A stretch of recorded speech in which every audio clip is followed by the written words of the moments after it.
Well, good morning, guys. This is Brandon, the Little NC Farmer. I hope you're having a great day. I hope your week is off to a great start. And here, Sunday afternoon was actually pretty nice. It got up in the 70s and the clouds kind of lifted. The sun came out and it was a nice afternoon. And Monday, uh, which is the day I'm making this video on, we've had some more rain overnight. It's just, it's right now it's not raining, kind of hit and miss, I guess, with showers or whatever. I think later on in the week, though, it should be clearing out, but basically normal temperatures, nothing drastic. Didn't see any danger of frost, but I hadn't looked at the long range lately, so I don't know where we stand on that. But for the first time, actually it's not the first time, the second time this year, we actually let the fire go out in our heater. Because yesterday, like I say, it was up in the 70s, and our house holds heat well. I mean, we don't have an issue. It never dropped below 72 last night. And so we don't have an issue with the household. It's well insulated, well built, and it's a good tight home. So when it gets like this, we'll tend to let our fire go out, but I need to clean the ashes out of the heater anyway. And if we do fire it again, that way it'll be ready to go. So that's kind of where we're at with our weather right now. And I hope and pray that we do see a dry spell. Now, the garden that you saw me plow up this week, that ground tends to dry out first. The only thing is the deer situation. We're not able to get this fence up. One reason I can't get this fence up, guys, is because of the constant rain. I mean, that part up there, I could put a fence up with no problem, but I want to encompass that entire field. And the lower part down there is just, I mean, you'd be putting post and water and putting post in a hole with water in it and trying to set it in mud, and that just don't work. And so I don't know, we'll take it one day at a time and just see what the good Lord will allow us to do. So we want to get right into our talk time today. And well, before I do, I want to say thank you to all of my subscribers and your kind comments. I enjoy reading those every day. When a new video will come out, and I look so forward to reading your comments and appreciate it so much. And I know we keep getting new ones to come on board, and that's exciting. So I'm thankful for that, and I want to welcome you aboard, my new subscribers.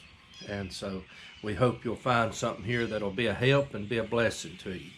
So I want to get right on into our talk time today, and got my coffee out here. The temperature's not bad. It's like 63, I think. And it's supposed to be up to 65 today. So, probably this is about the temperature it will be. But it's not bad out here really at all. The birds are just singing like crazy. So anyway, but we want to talk today about being disconnected. And our Lord talked a lot. In the Word, he talked to his disciples a lot. He taught a lot in parables to try to teach a lesson using what was common to knowledge during that time, to be able to teach a lesson. And that's a good way of being able to teach people. And when I think about the term being disconnected, I think about, a piece of equipment,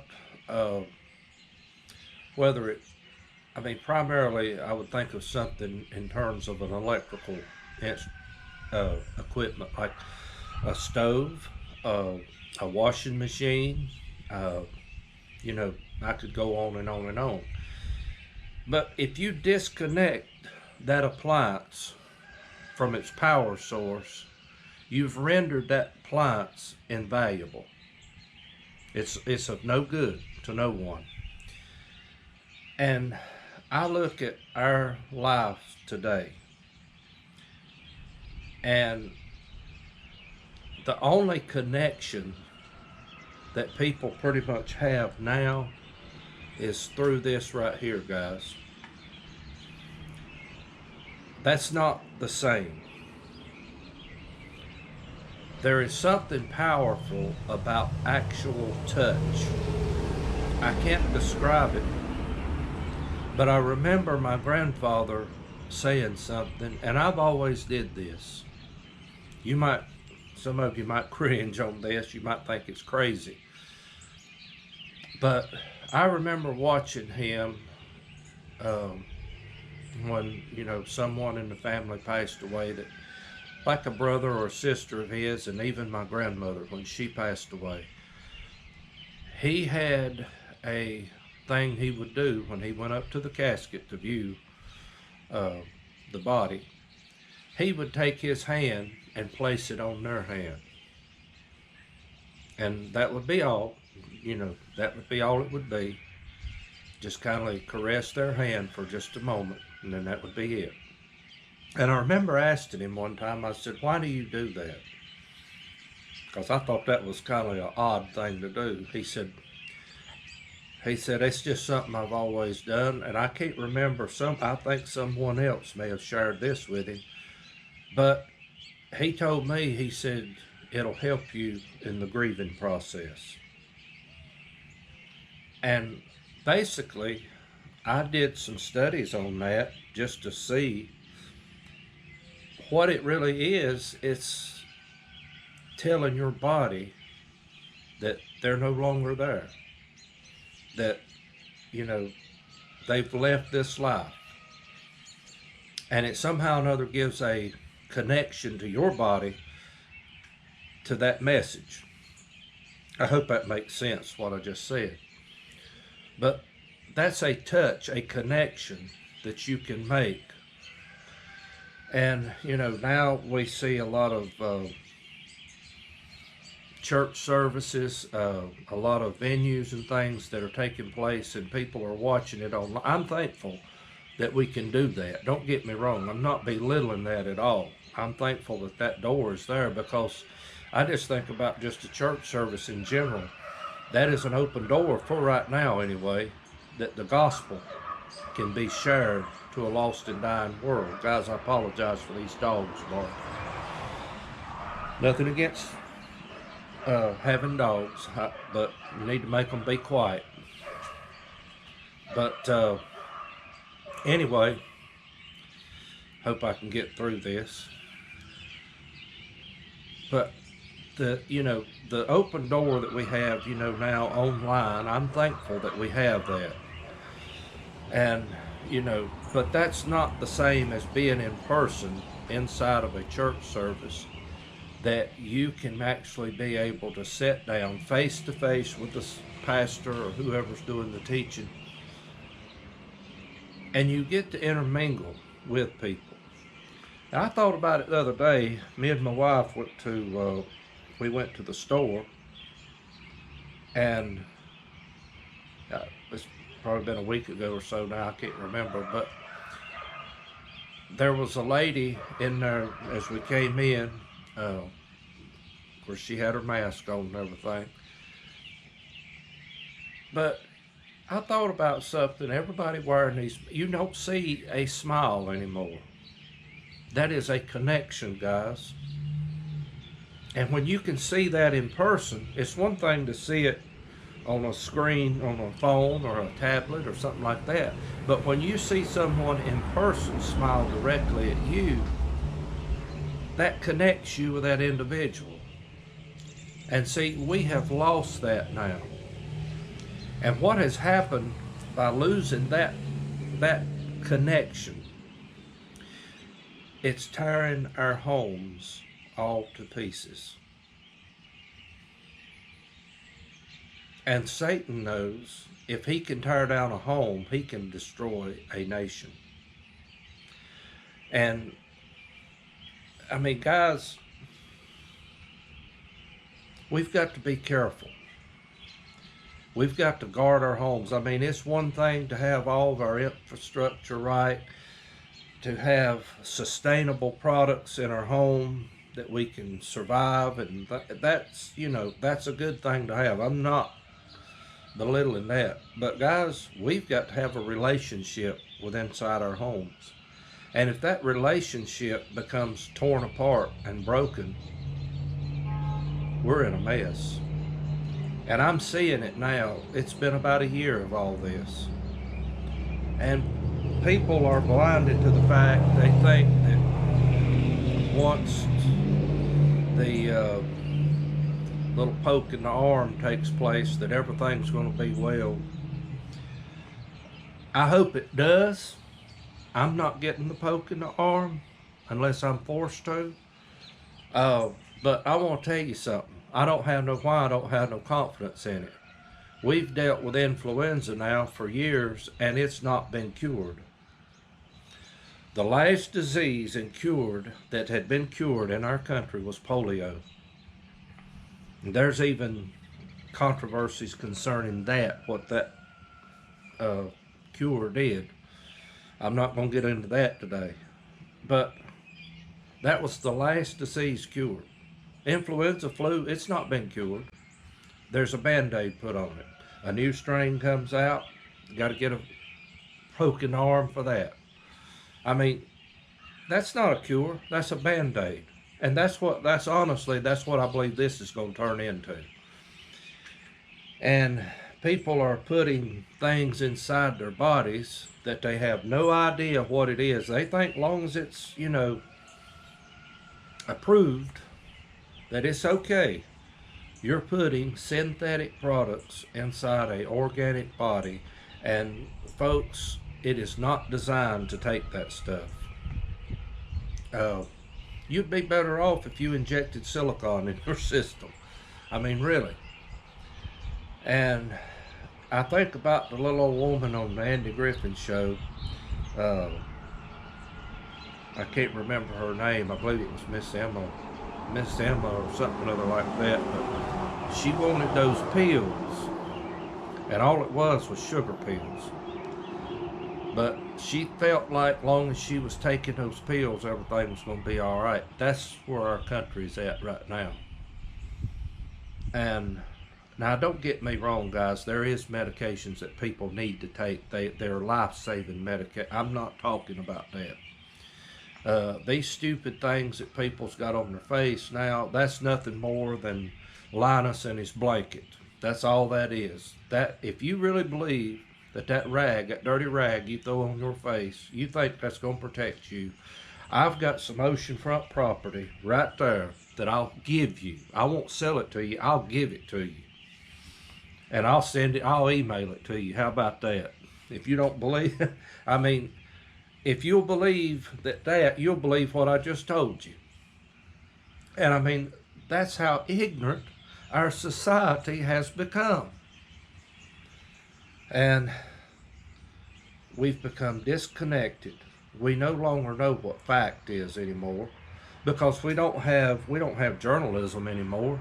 We've got there's another word for it, and I probably shouldn't use it, so I'm not going to use that word. It starts with the letter P. And you know, that's basically what we've got now on both sides. It's not just one side over the other. It's both sides now. You know, and I mean, our country's being destroyed, guys, whether you like to admit it or not. And this crowd that's in charge now, I was told that they were for the poor people. Well, they're not doing much to help them, because I mean, I just looked this morning. The price of fuel is going through the roof, and the legislation, the things that they did, caused that. I mean, whether you want to admit it or not, it did. And, you know, but they're for the poor, you know. No, they're not for the poor.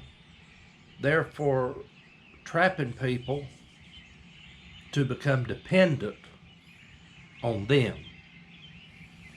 There's another word for that, but I probably shouldn't use it, so I won't. It starts with the letter S.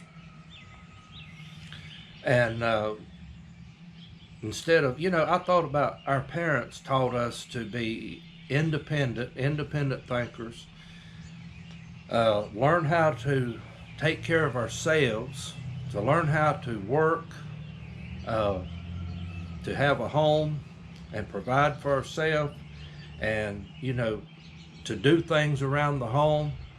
And this crowd today don't want that. They totally despise the thought of being independent. And I'm sorry, but I've just got too much stubbornness in my blood, I guess. uh, I like the fact of being independent. I don't like the fact of somebody telling me what to do. And part of the problem today, we've got too many roosters that's not crowing, and we've got too many hens that are crowing. Now, you say you don't like that. You say you know, I'm sorry, I didn't design all that. God did. So you shake your fist up and talk to him about it. I didn't do that. If you don't know what I'm talking about there, maybe you shouldn't even be watching this video. But God made a hen and God made a rooster, and he made both of them for a specific purpose, and he don't need me and you trying to change that. And I mean, then they tell us that we need to be reprogrammed. That ain't gonna happen too easy with this old boy right here. I'll tell you that right now. God programmed this old boy, so if you're gonna have to unprogram me, you're gonna have to do it through him. And then I heard one last week, he said the will of God didn't mean nothing to him. Well, when he's burning in hell, it will mean something to him, but it'll be too late. And so that's where that goes. I don't know why I got off on that, but it just need to be said. And I don't rejoice in that fact, because it breaks my heart to see where we're headed, and we're headed there real fast.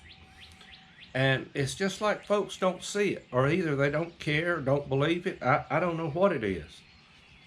But I mean, guys, I'm just gonna tell you, I've got family that's wrapped up in this mess. They honestly think we're in the right way now. Everything's gonna get better and it's gonna get good. It's not. I'll promise you that. It's far from ever being good.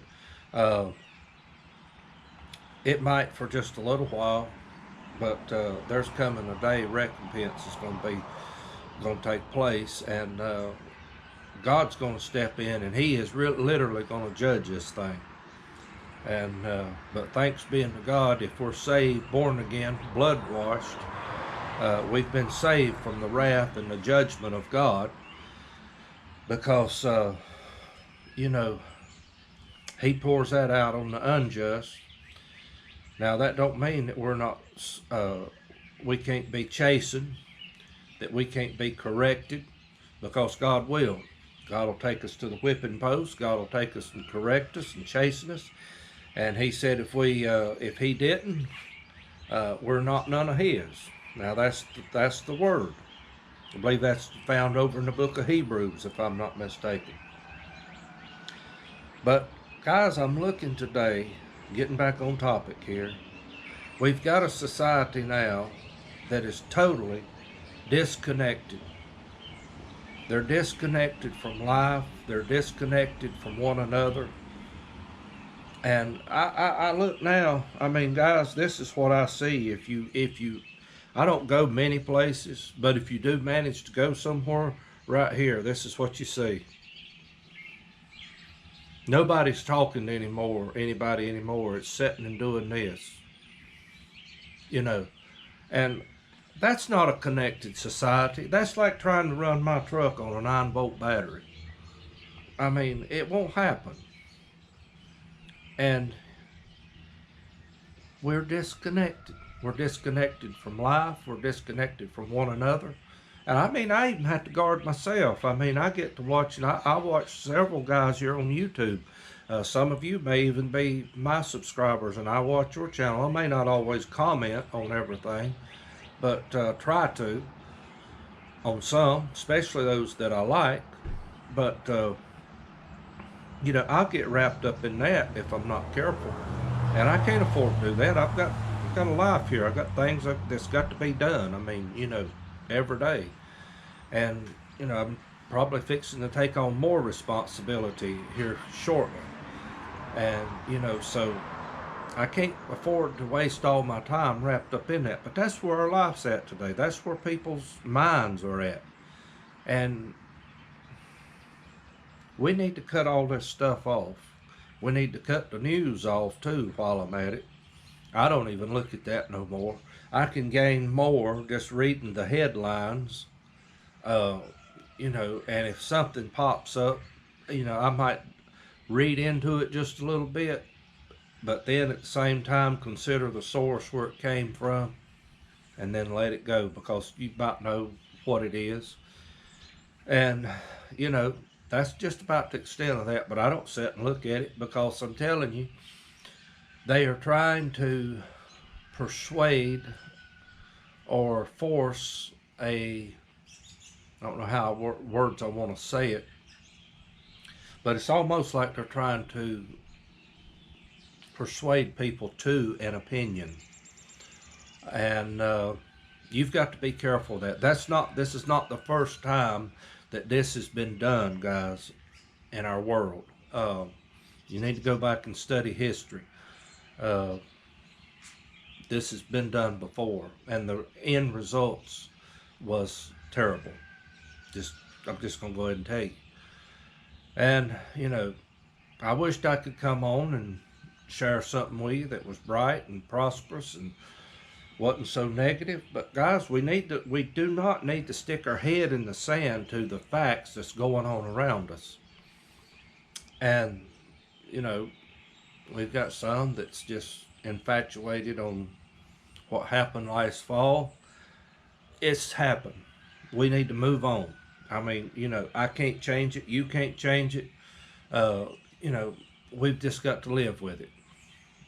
And we've got to look at what's going on right now and what can happen in the future, and to prepare ourselves and be prepared for what's going to take place.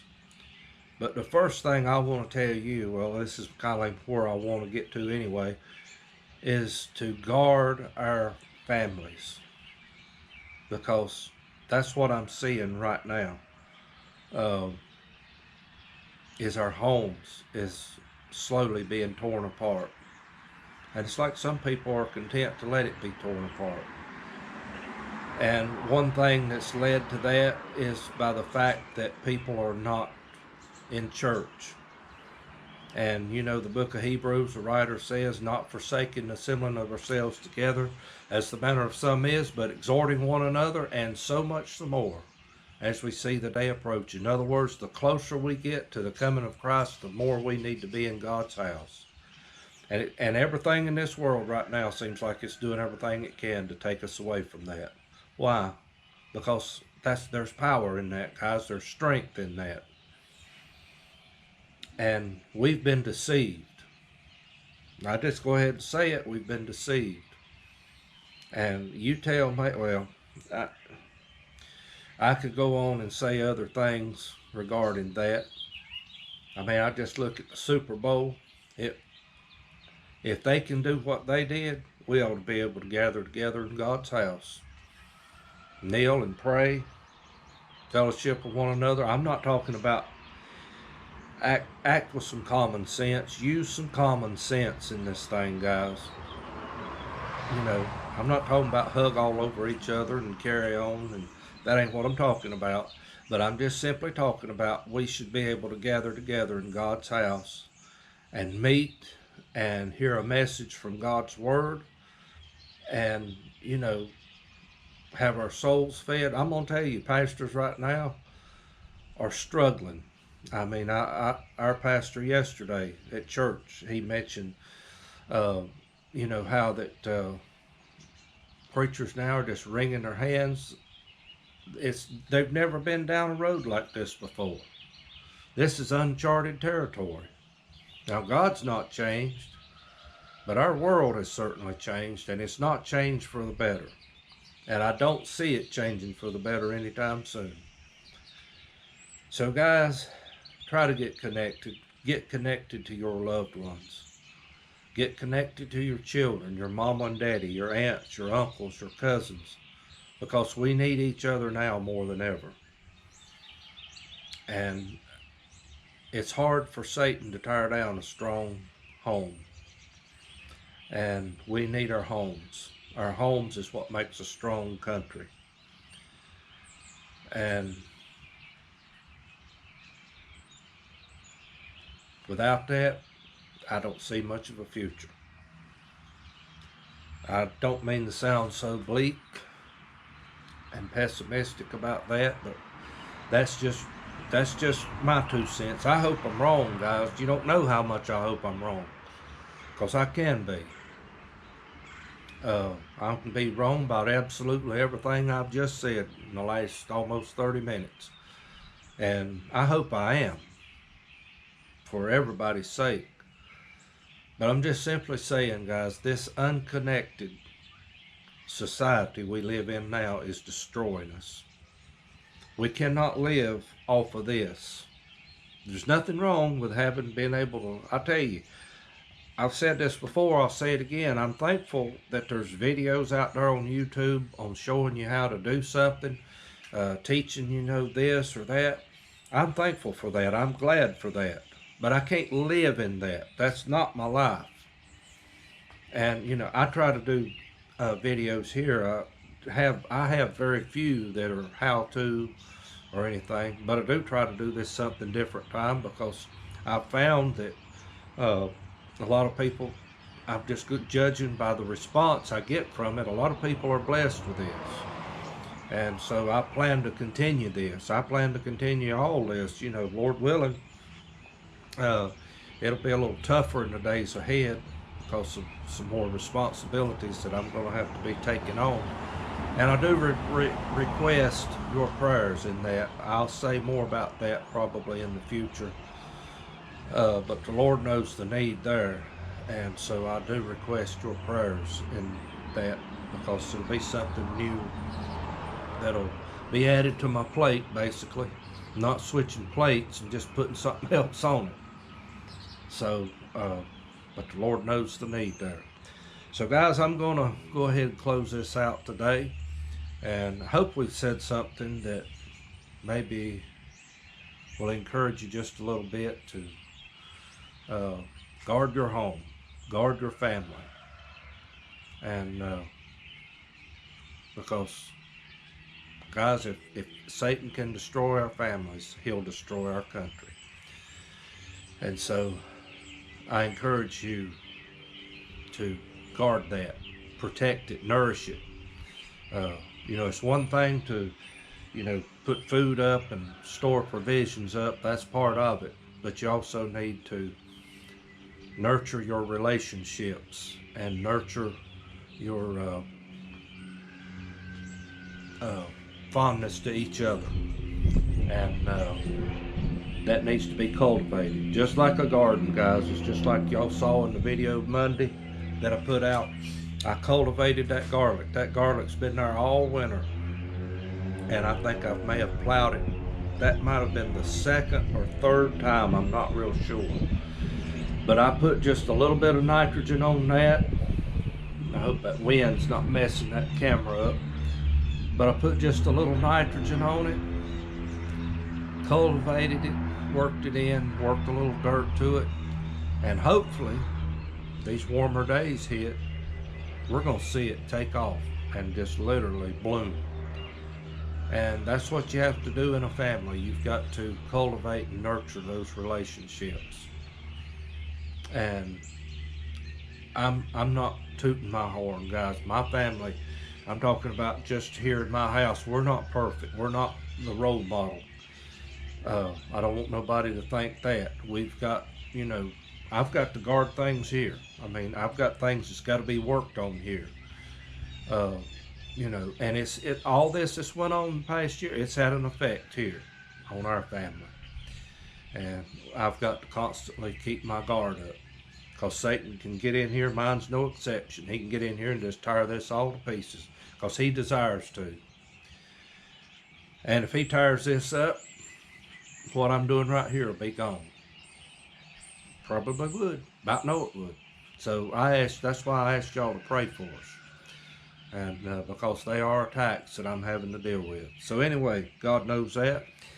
And so, guys, I'm going to close this out today, and Lord willing, we'll talk about something else next week. I don't know where we'll be, but hopefully it'll be something that'll be a help to you. Y'all have a great day, and thank you from Little NC Farmer.